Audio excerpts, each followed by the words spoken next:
people are completely secure about your economic future? Anyone? Probably not many of us. Maybe some of you have some savings. Maybe some of you are employed.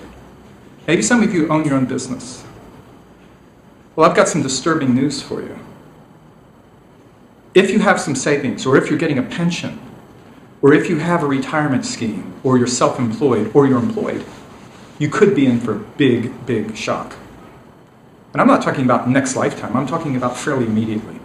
Are you aware that even within the last couple of weeks, since the first of the year, the major economies of the Western world are in massive decline? The stock markets of China down 40%, Japan probably about 20%. I haven't checked today. Europe down double digits, America down. It's kind of shocking because if you have a job, or if you own a business, or if you have money in the bank, or if you're counting on a pension, or a government stipend or entitlement of some sort, you could be in big trouble. Now I want to unpack that for you because my objective today is not to leave you in despair. It's not to leave you shocked. It is to say, this is not your grandparents' economy. This isn't even your parents' economy. And the strategies that worked in the old economy, I don't believe will work in this new economy. Let me give you some examples. When I was a younger man, my elders gave me some advice. They said, go to school, get yourself educated, get a job, work hard at that job, and advance.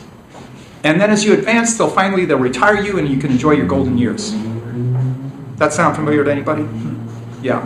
Well, I got news. I'm in my golden years. But it's not because of following that strategy. About halfway through my career, that strategy completely failed. You see, it used to be that you could work a job for most of your life, your working life, and then be taken care of at the end. Well, that's clearly not the case today. Today, young people, particularly starting out, may have 3 or 4 or 5 or more careers. Not just jobs, but careers, completely different careers.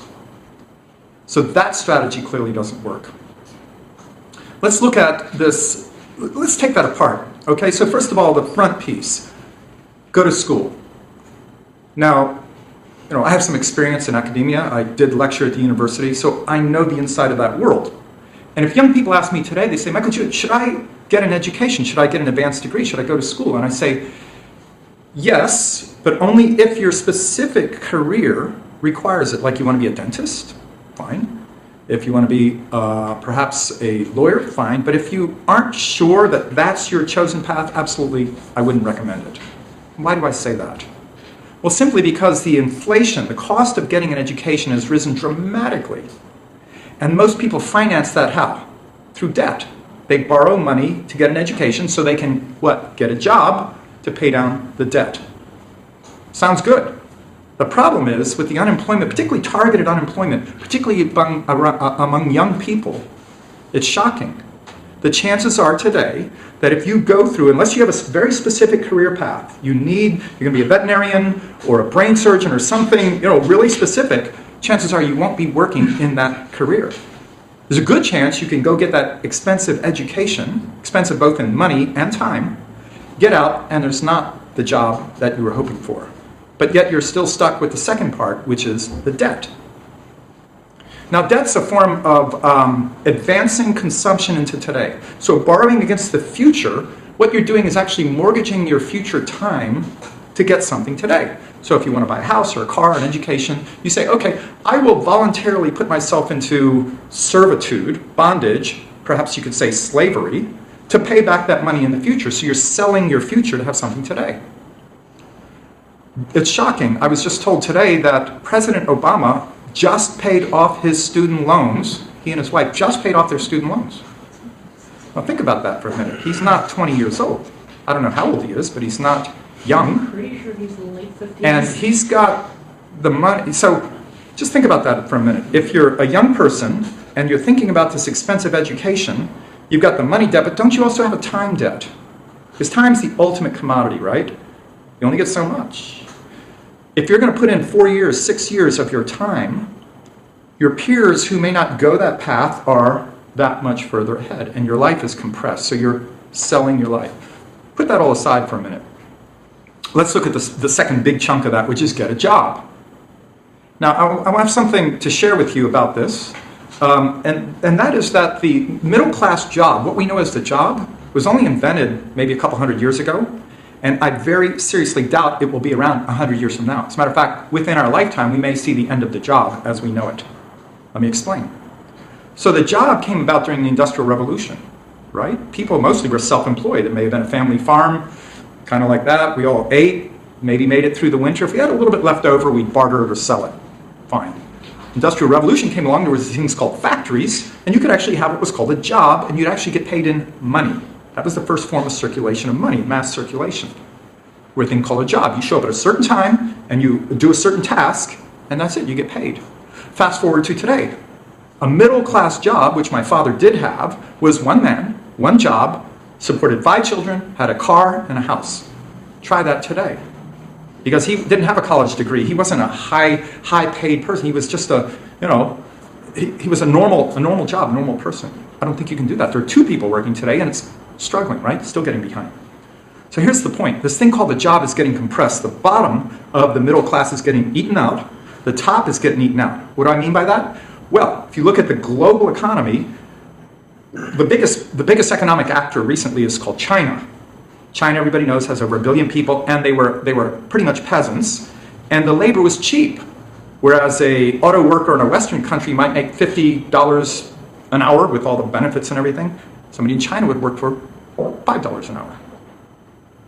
Their labor rates have gone up, but still, now you've got Thailand, you've got India, you've got a lot of places that are eating the bottom, and then you've got this thing called migration. You've got, right now in Europe, economic refugees coming in, political refugees, and they'll work for very little. And as unemployment increases, guess what?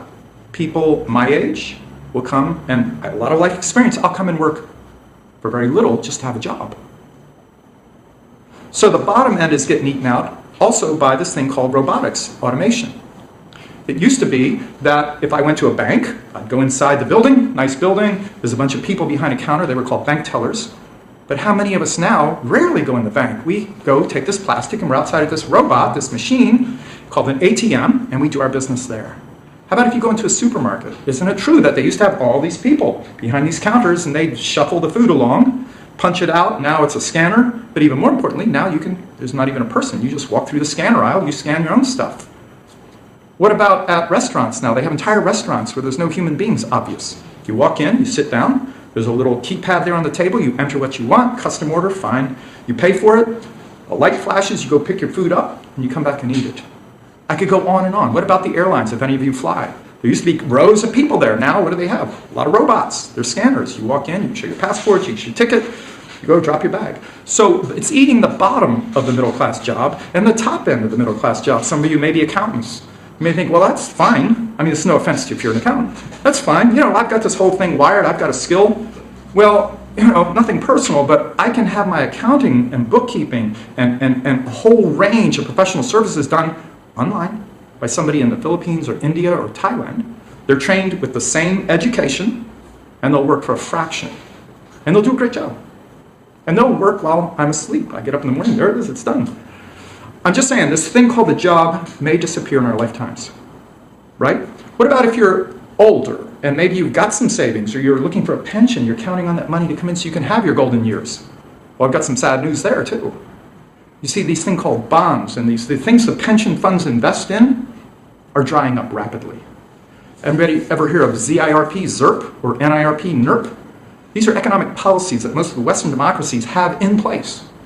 That is zero interest rate policy, negative interest rate policy, meaning if you've got your money and you put it in a bank in America today, you might get 1/4% interest, which means if you have $100,000 and you put it in a bank and you think, well, I can retire on that or that will supplement my lifestyle, I got news for you. You might buy a cup of coffee a day, and that's about what you're going to get. On $100,000 at 1%, you would get $1,000 a year.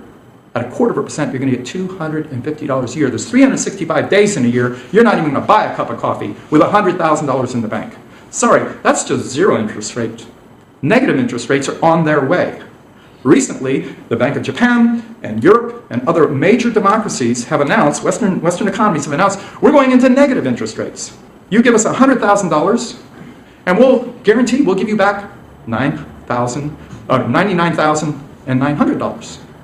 40% of the government bonds that are issued right now are negative interest rates.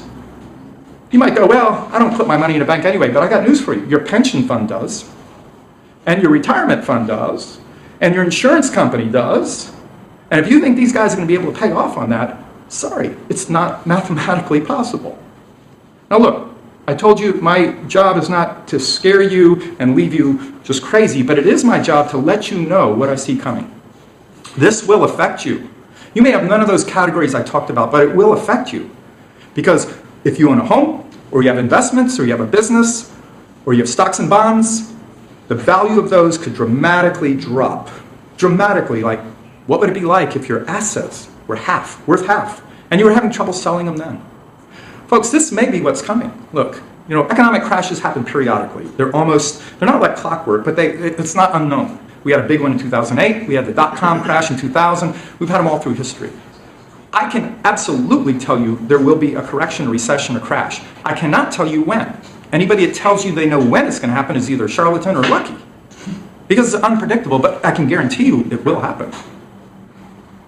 My sense is it's going to happen sooner than later.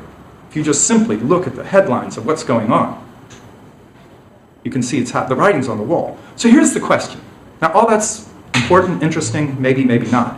The important question is, what are you going to do about it? See, there's the global economy and then there's the local economy, your economy.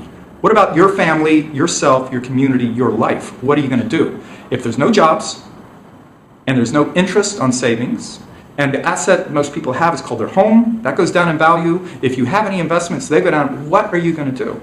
How are you going to navigate this new economy? Because that's what it is. It's a new economy. It's not the economy that your parents had, and it's possibly not the economy you grew up in.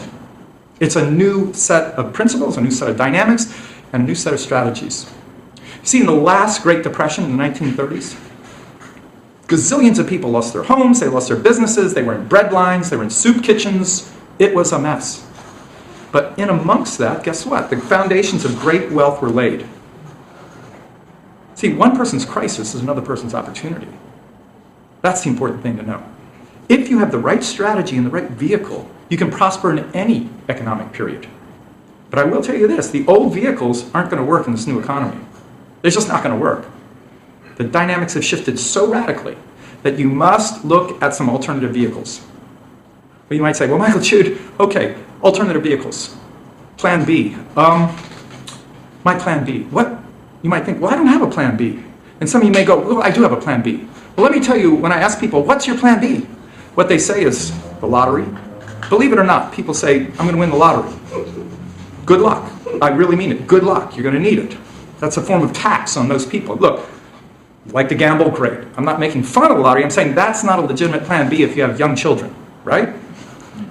Plan B is I'm going to inherit money. Well, if you won the gene pool, good. Congratulations. But that's not very widespread. I mean, most people, I'm not sitting around waiting for somebody to die.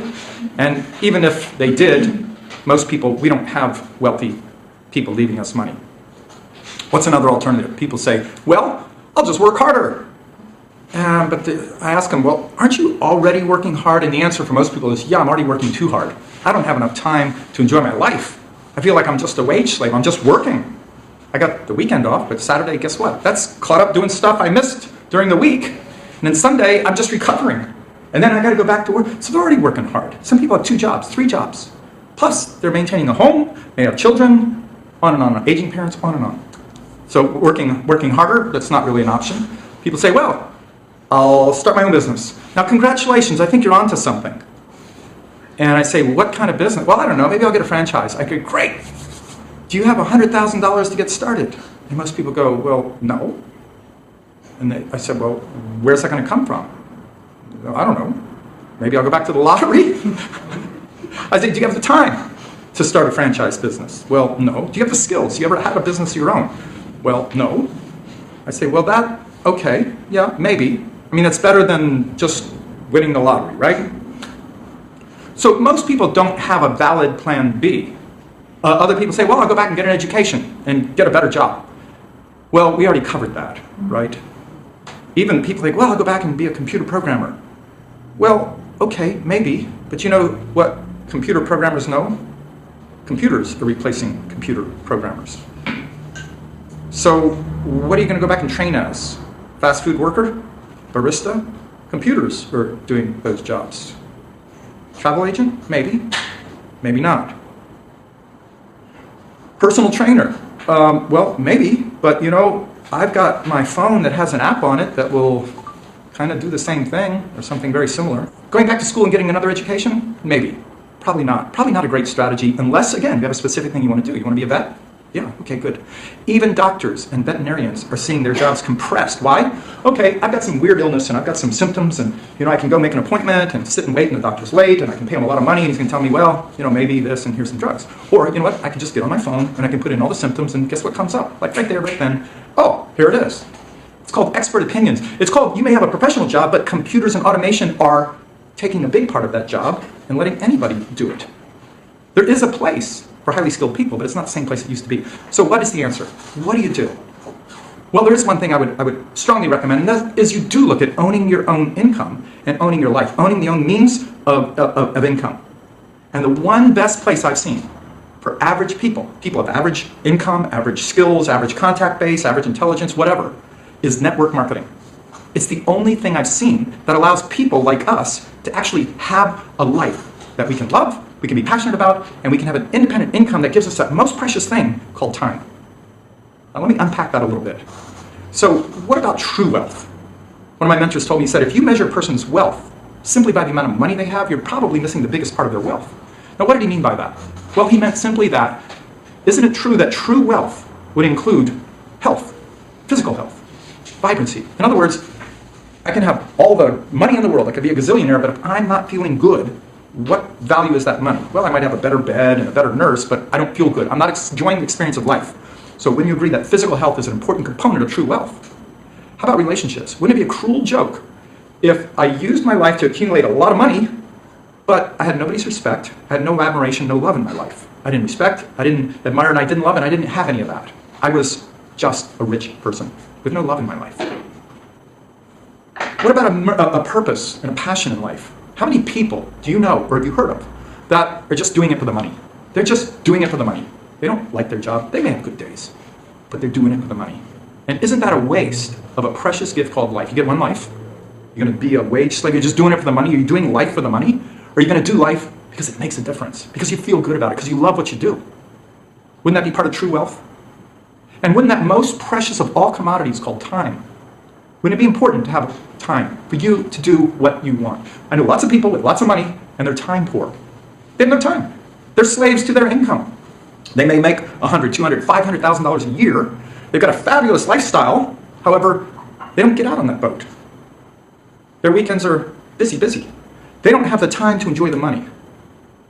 So wouldn't true wealth include time? Like lots of time. Like own the rest of your life. Like be the master of your own destiny. Like have all the rest of your life. Buy back the rest of your I own the rest of my life. I get up in the morning and say, what do I want to do today? What's worth doing? What do I feel like doing? Wouldn't that be an important part of true wealth? And last, but certainly not least, is money. Isn't it important to have enough money so that the lack of money is not an issue? Like you're not limited by, oh, I like to eat organic, but I can't afford that. Or I want to go see my aging parents, but I can't afford to do that. Or I want my children to have the best, but we can't afford it. Wouldn't it be important to have enough money to be able to do the things and have the experiences you want in life? So all that's true wealth. All that is part of true wealth. So how do you get it? Well, I only know, again, as an expert, I've studied this stuff for decades. I only know one place where people like us can access this kind of life. And I would strongly encourage you, no matter what your thoughts or beliefs, to investigate this thing called network marketing. To see for yourself if there isn't a possibility for you to create true wealth for yourself. You see, the beauty about it is it doesn't take capital to get going. You don't need gazillions of dollars. You don't even need a lot of money. You just need a very, very, very small amount of money to experience the goods or services that a company you choose offers. You don't need to have an expensive education. Matter of fact, you don't need to have any education. You don't ever have to have been in business for it. Why? Because the moment you join, highly successful entrepreneurs go to work in your business for you and with you to have your business be successful. Now think about it a minute. You start another business. Maybe you start a shop, or you start a franchise, or you start a plumbing service, or whatever. Isn't it true that you've got to buy all your equipment, possibly a building or a rent or whatever, and then you've got to hire these things called employees, that have a fundamental dynamic different than yours. In other words, they want to work as, no, not all the time, but they want to work as little as possible, make as much money as possible, right? That's normal. That would be what all of us would want. And as an employer, you want the most work for the least amount of money, so there's automatically this tension set up. But even if you're making money or not, you've got to pay them. You pay them before you get paid. In this thing called network marketing, you have highly successful, possibly millionaires, going to work in your business for you from day one, from the moment you say yes, to build your business alongside you, and you don't pay them a cent. They only get paid on your success. How about the savvy? How about the street smarts? How about the education to be successful in business? How much do you think a university education costs in business? Let me share something with you. I was approached recently in America by one of the top think tanks, and they already have intern programs in law and journalism and policy studies. And they said, Michael Jude, will you help us set up an entrepreneur internship with these top students from across the country? And I looked at their programs and I said, well, we could actually do what you want, but I'll tell you what, I will do it if we do it in a certain way. I said, we can teach law and journalism and public policy, but we can't teach people to be entrepreneurs. They have to become entrepreneurs. I said, what I recommend you do is we put them all in a network marketing company, and we have them a mentor, it's called their upline, assigned to them, who will give them the education that they need to be successful entrepreneurs. What will they learn? Well, first of all, they're going to learn how money works. They're going to learn how business works. They're going to learn how people work. They're going to have financial literacy, they're going to have emotional literacy. They're going to learn the street level skills of how to operate in this new paradigm. I said, that's what you want these young people learning. That's the way they'll become true entrepreneurs. So as a network marketing business owner, you get an exquisite education. You learn all these things. And guess how much it costs you for that? Nothing. It's part of the support that you get from these experts. You want to live somewhere else? You want to live in the country? You want to live in the city? Fine. There's this thing called location freedom that's possible. Because guess what? This is a virtual business. It's not a sticks and bricks business. I can be anywhere in the world where I can get cell phone coverage, and I run a multi-million-dollar international business from my smartphone. I'm location free. I don't think I've had a winter in 20 years. I just like warm weather. So the lifestyle that's possible means that you are free to travel if you want to travel. You're free to stay put if you want to stay put. You have the time to do this. As a successful network marketing business owner, you have unlimited time. You see, in the beginning, of course, we have to invest our time. Like any business, you have to be there and learn. It takes a while to learn. However, once your business takes hold and starts growing, and it no longer requires your attention in the same way, you can, in fact, buy back the rest of your life. You can be time-free. And you're time-free because you're generating what's called residual income. The money comes in, you do the work once, and you get paid again and again and again. See, I've been full-time in this for over 20 years. And my wife and I make an extraordinary income. And we make that income whether we're working, whether we're sleeping, whether we're on the beach, or whether we're doing that great pastime called doing nothing. Right? I am living my passion. I love doing this right here, right now. That's why I do it. We don't have to work again. See, our income is such that the lack of money is not an issue. It's now the issue is what do I want to do with the rest of my life? What do I want to do? What gives me joy? What gives me passion? That's the kind of freedom I hope for you. If anything that's been said here today resonates with you, if you see there's an economic challenge, if you see the economy shifting, the old strategies no longer apply, if you see that the only security we have is us owning our own business, but a specific kind of business that gives us the freedom to have the life, to have the true wealth and the life that we love, and that when we build our community called our network marketing business, our distribution channel, that asset won't be affected by economic changes. You see, that's the true economic asset. And I just want to leave you with a little sprinkle on top of the ice cream. My business, when I pass on from this earth, guess what? That income keeps coming. It doesn't, when I die, the money doesn't stop. When I pass on, guess what happens? They keep making the deposits in my bank account every week. And that money will go to my heirs and the charities that I support. So if you're looking for a lifetime income and the time freedom and location freedom and the continuous education that goes along with it, and you want those things to continue after you, if you want a legacy, you want that to continue after for your children or whoever, then I strongly encourage you to take a look at this and act now. Look, here's what I know.